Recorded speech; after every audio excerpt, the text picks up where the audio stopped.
Just a little housekeeping as we give everybody a minute to join.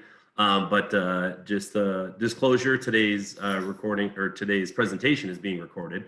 If you'd like to see it again, or if there's anybody on your team that wasn't able to join, we can send that out to you afterwards. And for any Q&A, you can just hover over the control panel for the meeting. There's a Q&A box, and go ahead and submit those. We'll get to those as we go here. Definitely want this to be real candid and interactive. Yeah, but please keep up any thoughts or questions for us here. Definitely want to hear from the audience. So,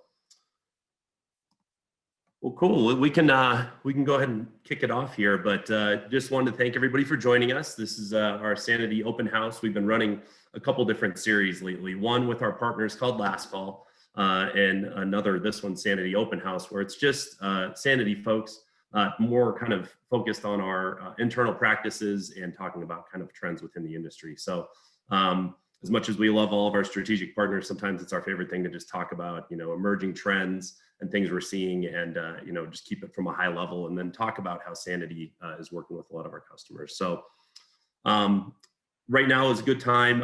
If you don't have your cocktail kits in front of you, go and grab those. Make sure those are ready. We're gonna go ahead and make a cocktail, probably about the 10-minute mark. So if you don't have those kits with you, go ahead and grab those right now. Today we're gonna be making an island mojito, so it should be fun. And so let's go ahead and kick this off. But see a lot of familiar faces on here, but for those of you that don't know me, my name's Keith Barnholt. I'm account executive with Sanity Solutions. I've been here 10 years, and yeah, just again, wanted to thank everybody for joining us. So I think we've worked with most everybody on the call on kind of a lot of core solutions that we work with our customers on around server storage, networking, hyperconverged. But over the past 5 years, we really saw an emerging need with all of our customers to address security specifically. It really has, the landscape has changed so much.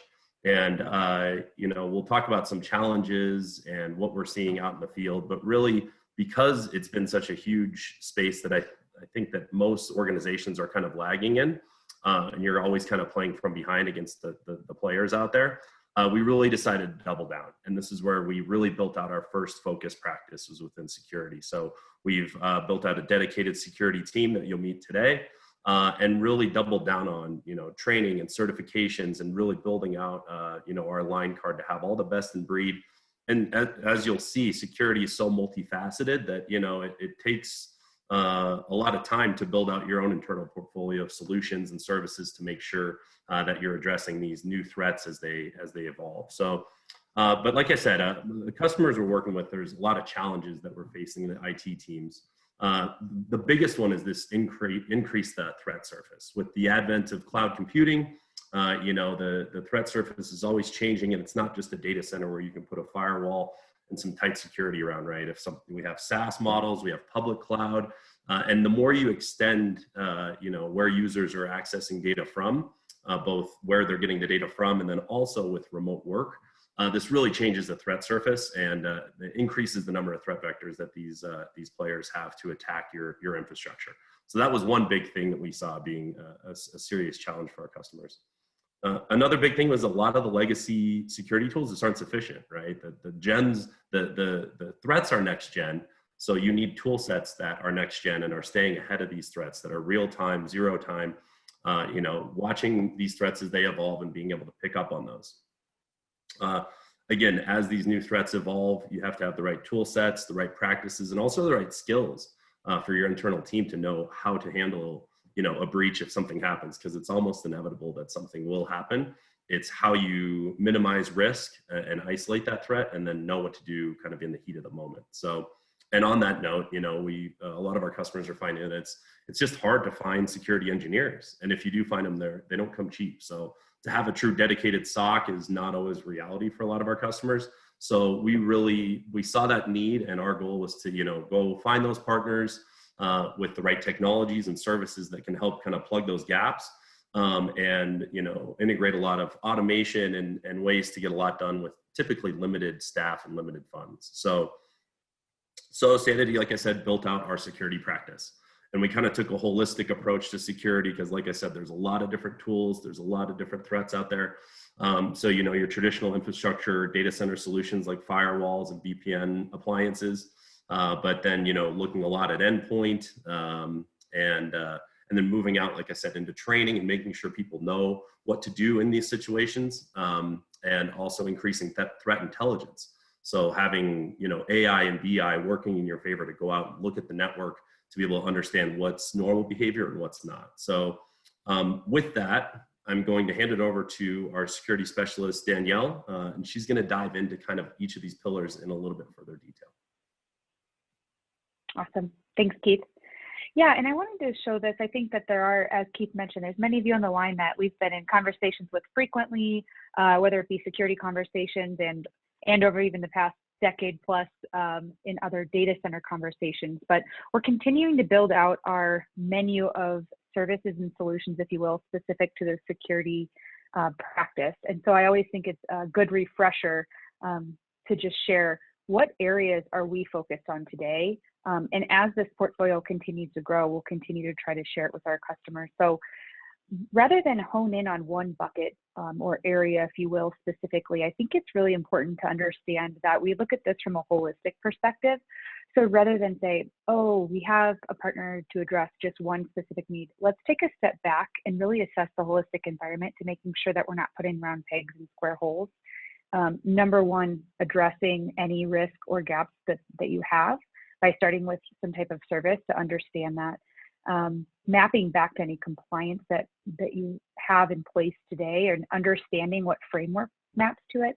And then ultimately making sure we understand, okay, what of these solutions kind of fit within a budget? Because yeah, we can continue to promote all of the products for our different customers, but we really need to understand the need and the fit from both the technology perspective, the business perspective, and where does that make sense from a dollars perspective to keep our customers safe and secure. So again, rather than dive deep into any of these, I think it's just important to know and understand some of the areas that we're working with our customers on at a holistic level and more granularly, so that when you have, you know, issues, challenges, initiatives, just want education, you know where we're growing out our practice. So with that, I'm going to pass it over. I'm sure most of you guys are waiting to try out the cocktail at hand, so I'm going to pass it over to Kenny,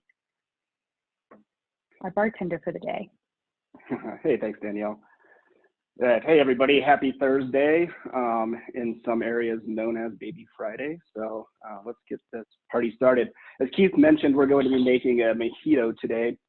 You know, it's really fun for me to go back and look at the history of cocktails, and a lot of them there really isn't a clear answer on when it was created. For example, the mojito itself can be traced back to the 1500s. They say the original mojito was used on the island of Cuba as a medicinal drink to help curb disease on the island. Other theories point back to Sir Francis Drake, who was a English pirate, actually famous for circumnavigating the globe. And I think it was like 1577 time frame. You know, he's famous for that, but in general, he was a pirate, right? Bad guy, doing all kinds of bad things, slave trades, whatnot. He actually, an associate of his is partially credited for creating the mojito after an unsuccessful pillage attempt on Havana itself. The crew was suffering from dysentery and scurvy, and he came back with a concoction made up of something like a moonshine that we know today, juice from a fresh sugar cane, limes, and then mint as well, which is very similar to what today's mojito is made up of. Other people, there are rumors that the mojito goes back to Hemingway, but from what I've read in any Hemingway book, he really, you know, liked the gin and tonics and daiquiris. So it seems that those myths have been discredited as far as Hemingway's related. So today's mojito, my kit might look a little different than yours. I think my drink kit was misplaced in the mail, or should be coming anytime soon. It actually could come during this call. So if you hear dogs barking, that might be why. But yeah, so the mojito itself today is made up of 5 basic ingredients. You have your rum, sugar, mint, lime, ice, and soda water. two key things, I think, to making mojito. Well, I guess three. The first one's going to be to use a silver rum or white rum. Today I have this from the Family Jones distillery here in Denver, which actually is has some good ties to Sanity Solutions. They're, you know, close family with ours, so I like to support them locally. So the key, use silver rum. Don't use anything gold. It'll really overpower the taste in the mojito and give it a rum strong flavor. Second, which I think is a pretty important one, is don't put the soda water in your shaker and then shake it. You might have a small eruption, so try to avoid doing that. And then third, if you're using fresh mint, you don't want to muddle it too much or shake it. Similarly to cooking, you really don't want to bruise the herb itself. So yeah, so just a light muddle, light shake, those kind of things with that. All right, yeah, so let's get started. So first of all, get a shaker. What you want to do, put in 2 ounces of the rum into the shaker, some fresh squeezed lime juice. That smells good. And then the mint lemon syrup that you should have in your cocktail kit. This stuff is really fun. Makes it easier to make the mojito, and it's super tasty. Then you want to shake for, I think the instructions are like 10 seconds.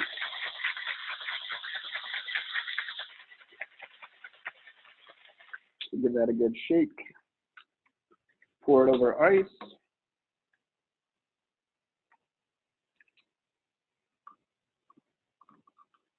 Too big, I might have had some ice melt in there, but and then top off with some 3 ounces of soda water.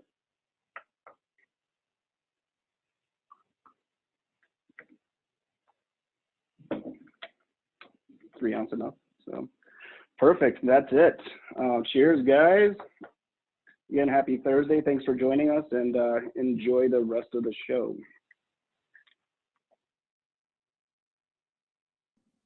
Kenny, that's awesome. I love the history of the cocktails as well. Thanks to our honorary bartender. So I'm struggling to keep up here. I'm going to go ahead and make my drink here as I hand it off to our lead security engineer, Eitan Rod. Eitan, all yours, my friend. Thank you. Yeah, I appreciate it. I'm just going to share my screen real quick.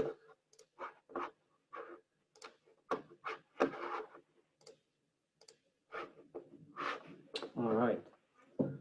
Hello, everyone. Good afternoon. My name is Eitan Rod, and I lead the security practice on the technical side here in Sanity. And yeah, today we're going to cover three critical components that every security program should have. We're going to dive a bit deeper into detection and response, vulnerability management, as well as security awareness training. So with that, let's dive right into it. So first and foremost, we have detection and response, which essentially is a technology and or a service that continually monitors and responds to mitigate cyber threats. Why do we need it? Essentially, if we're talking about managed offerings, then 24 hours, 7 days a week, eyes on glass coverage is the first thing that comes into mind.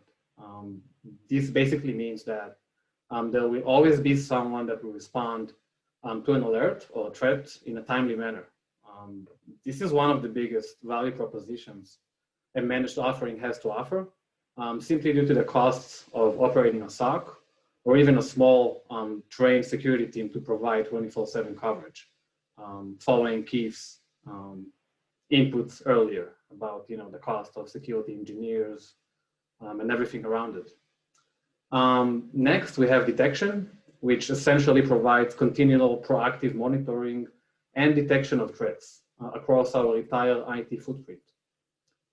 That sometimes often includes proactive threat hunting as well, which that comes as a part of that offering. And then on the response side, we have validation of alerts and incidents in order to decrease the noise, stay focused on what matters, and respond effectively. Lots of security solutions out there are doing a pretty good job in generating lots of data. But I think, it makes sense to be able to focus on what matters and kind of clear the noise to make sure that we're addressing what is critical for us.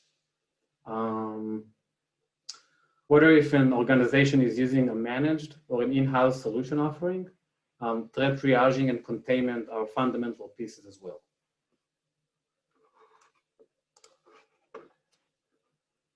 Detection and response offerings mainly comes in two types, managed by a third-party entity or unmanaged, which essentially means that it is managed in-house by our own teams. I'd like to dive a bit deeper into the different delivery options and common terminology within that specific space. First, we have MDR, or Managed Detection and Response, which is an advanced managed security service that provides threat hunting, security monitoring, incident analysis, incident response, and threat intelligence. Then we have NDR, or Network Detection and Response, which is a security solution category used to detect and prevent malicious network activity, investigate and perform forensics to determine root cause, and then respond and mitigate appropriately. Additionally, NDR solutions provide clarity into network traffic. This, in turn, enables security teams to identify and stop suspicious network activity rapidly and thus minimize any potential impact. Next, we have XDR, which is kind of a newer concept that kind of evolved in the last probably 5 or 6 years. And today, there are a couple of really robust offerings in the market. XDR stands for Extended Detection and Response, which is basically a SaaS-based security threat detection and incident response tool that natively integrates multiple security products into a cohesive security operations system that provides a holistic and yet a simpler view of threats across the entire technology landscape. So instead of focusing on a specific portion of your environment, XDR really provides that wider, visibility into lots of different areas of your environment. And lastly, we have EDR, or Endpoint Detection and Response, which are a category of endpoint security tools built to provide endpoint visibility and are used to detect and respond to security threats and attacks. EDR tools implement a layered approach to endpoint protection that combines real-time continuous monitoring, just like we all know from the traditional antivirus solutions that we had 15 years ago, as well as endpoint data analytics with rule-based automated response. So it allows us to basically create policies and kind of configure specific types of behaviors and responses that we would like to happen if something is happening, right? So a threat or anything else.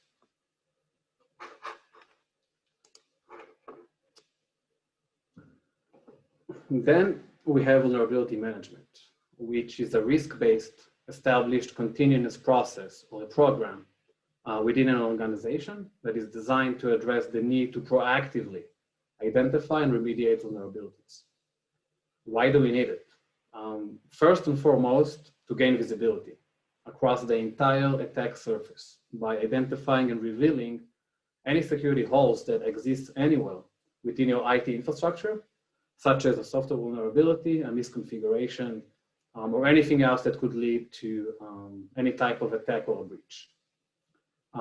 This approach also allows to proactively prevent breaches and to manage risks that are known to the organization in an effective way. Another common driver to have a vulnerability management program would be to meet with regulatory compliance and frameworks, such as ISO, CMMC, NIST, and so on. There are additional use cases, but yeah, these are kind of the main ones that pertains to most of the organizations these days. Overall, the vulnerability management process has 4 phases. discovery, evaluation, treatment, and reporting. I'd like to dive a bit deeper into each of these phases. The first and most essential step in any vulnerability management process, of course, is to bring to light all the vulnerabilities that may exist across your environment. A vulnerability scanner goes about this by scanning the full range of accessible systems that exist. Could be laptops, desktops, servers, databases, firewalls, basically anything that is connected to your network. Whether if it's on-prem or cloud, it could all be managed by such a solution eventually. Once we've identified all these vulnerabilities across our environment, we'll need to evaluate and prioritize them in order to appropriately deal with the risks they pose according to your organization's risk management strategy, as well as the risk appetite.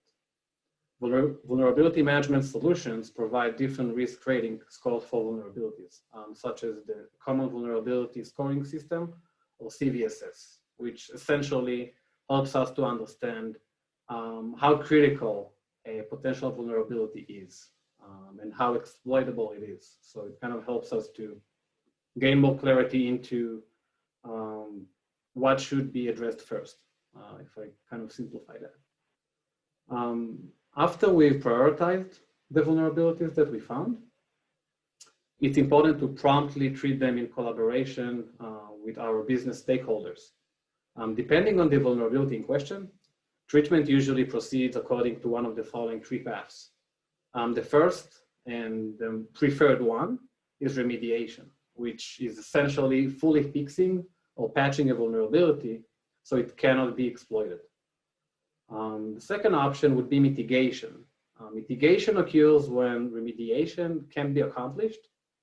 And basically an organization may choose the next best option of reducing the likelihood that a vulnerability will be exploited by implementing compensating controls.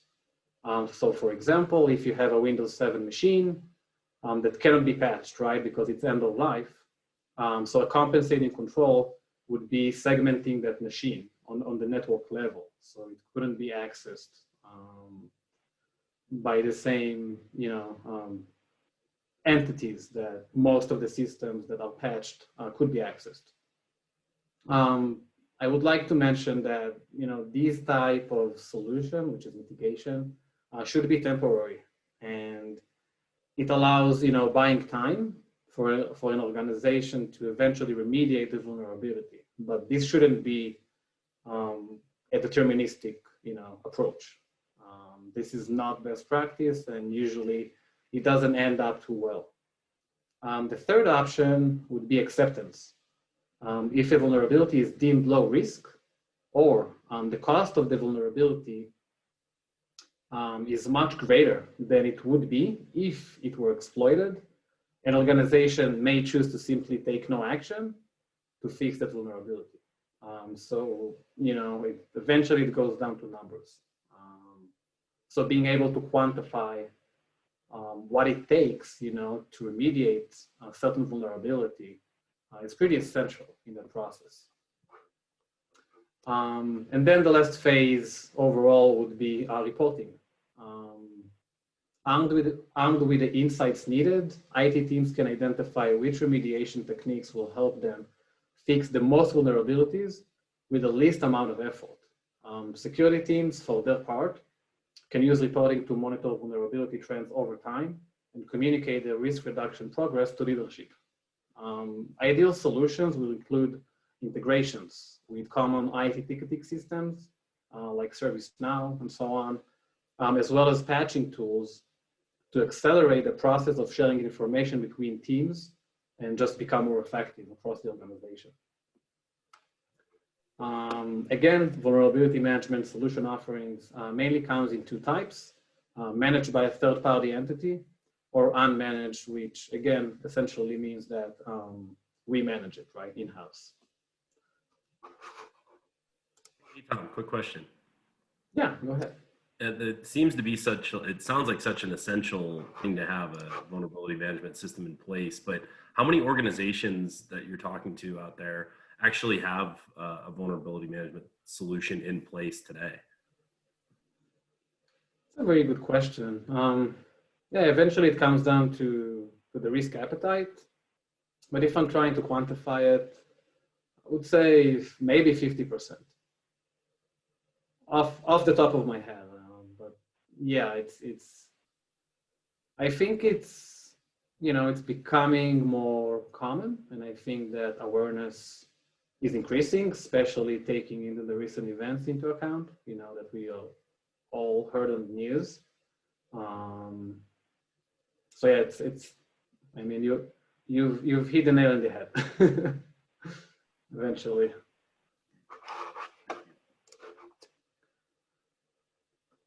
The third and last component would be security awareness training, which is a strategy used to prevent and mitigate risk by providing formal cybersecurity education about a variety of information security threats, as well as the organization's policies and procedures for addressing them and managing risk. So it's kind of a twofold, approach here. It's not only about, hey, these are the risks, this is how a phishing email looks like. It's also about, the organization's policies and procedures to be able to handle what could happen eventually. Ultimately, security is a people problem, right? Humans are often a key target for cybercrime. Additionally, cyber attacks are continuing to increase in size, sophistication, and impact. And actually, studies show that 90% of data breaches are caused by human error. So, taking that into account, I think it kind of sheds some light on why do we need it and, how critical it is. So, yeah, I'll dive into a few reasons of why do we actually need it. So first and foremost, to prevent breaches and attacks, right? By reducing human errors. Starting with the most obvious, security awareness training helps prevent breaches as they can cost millions.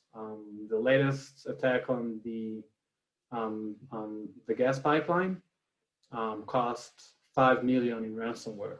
They actually paid $5 million. So yeah, it could be painful. So knowing that, at the same time, security awareness training solutions right now are relatively inexpensive. So the value you get from these types of solutions is huge as far as ROI, because you pay relatively a small amount, but you save potentially a lot of money in case something do happen. So it's important to mention and remember that, because it's different than other areas in security, right, that usually are more expensive and requires more budget. Next on the list, we have to build a culture of security. A culture of security has long been seen as the holy grail for security professionals. Equally, such a culture is seen as notoriously difficult to achieve, especially in non-technical organizations. Advanced training platforms can help monitor and develop a culture of security, making people your first line of defense. Again, going back to that statistics, the number we talked about earlier, 90% of the breaches are caused by humans. So obviously, it would make sense to make us the first line of defense, right? Once we do that, hopefully we'll be able to create a shift in employee mindset and experience some behavioral changes, because this is what we want to accomplish, right? It's not enough to distribute content or have people take training. We really want to see some behavioral changes in the right time, because this is what counts, right? Eventually, if an employee will click on a phishing email or not, this is the behavioral changes that we want to see. Next on the list is to establish customers' confidence. A recent survey shows that 70% of consumers believe businesses aren't doing enough to ensure cybersecurity. And it's kind of overwhelming. When I first read it, I was like, it's big. Basically, when introducing security awareness training, we demonstrate due diligence, and your customers see you as more responsible. So that's another aspect we should, incorporate into the whole, I guess, picture, right? It's not only about educating about phishing or ransomware, it's also about how you're being observed, right, and perceived by your customer base, as well as demonstrating due diligence, which is critical. Next, we have to improve audit results, right, and demonstrate regulatory compliance, as more and more regulators are demanding specific industries to implement security awareness training solutions. Compliance can be a happy byproduct of security awareness training. Therefore, those who introduce it become more secure, and in many industries meet regulatory requirements as well. So kind of, two birds, one stone. And lastly, we have social responsibility. And this one is not always obvious too, so I just wanted to dive into that really quick. Since cyber attacks spread at rapid speeds, the more networks that become infected, the more at risk other networks become. So security awareness training doesn't just benefit us, our organization. It benefits our customers, it benefits our suppliers, and basically everyone that is interlinked with our network and organization.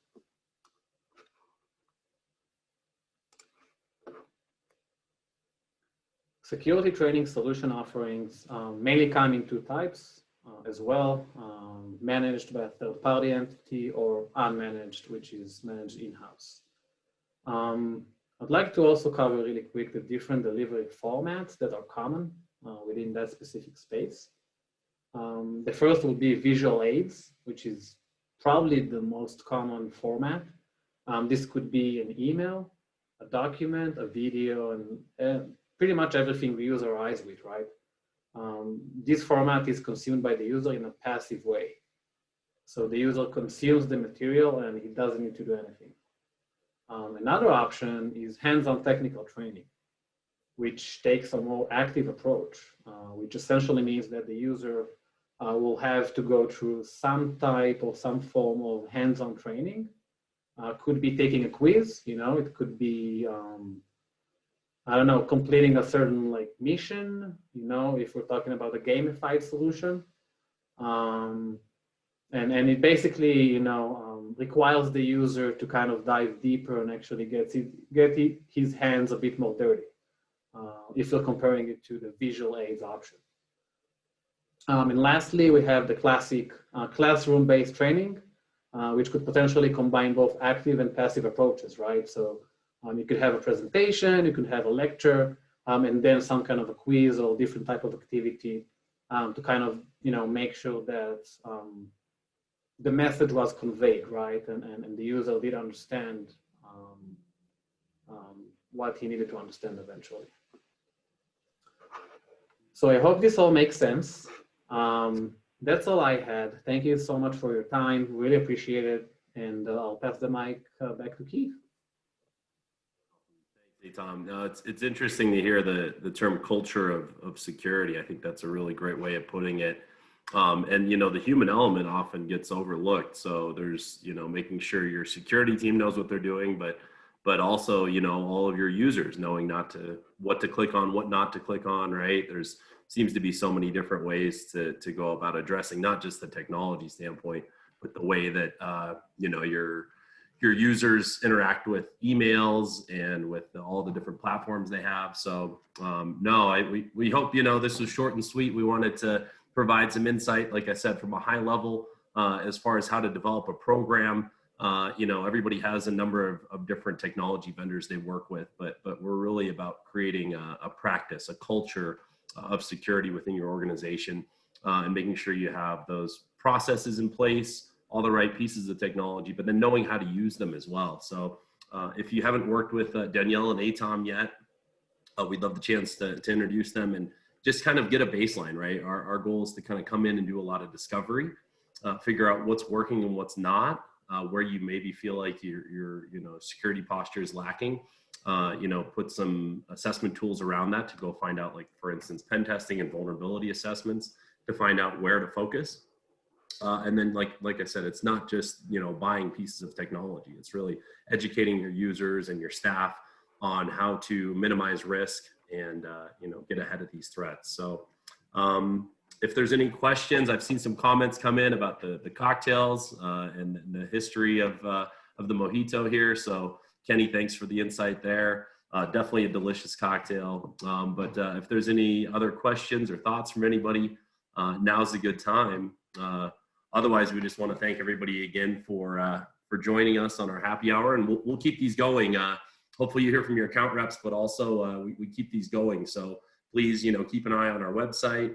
Again, the open houses are more topic based, and then we have our last calls that feature a lot of our close partners. So please stay in touch with us. Thanks for joining us today, and cheers. Bottom up. Thank you.